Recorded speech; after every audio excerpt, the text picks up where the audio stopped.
Narinig mo ba? May malaking 60th birthday celebration si Brother Cecil. Ang taas ng reputasyon niya. Parang hero sa community. OMG! Oh! At chinek ko, hindi lang basta-bastang tao si Brother Cecil. Isa siyang upstanding member ng community ng church at ng CFC. Husband, father at ngayon grandfather na. Plus, may negosyo pa siya. Ang yaman, pero super bait pa. Oo nga, hindi ko pa siya nakikita in person, pero ayon sa mga naririnig ko, sobrang bait ni Brother Cecil. At may mga negosyo pa siya dito sa Pilipinas. Grabe!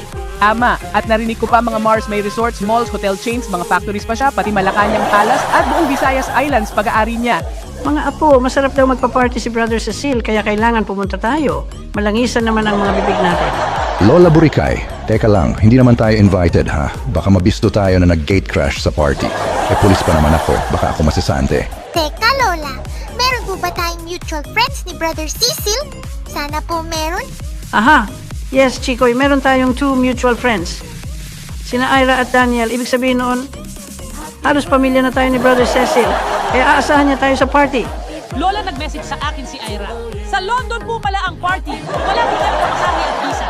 Sayang mga apo. Ibale, batiin pa rin natin si Brother Cecil. Happy 60th birthday, Brother Cecil.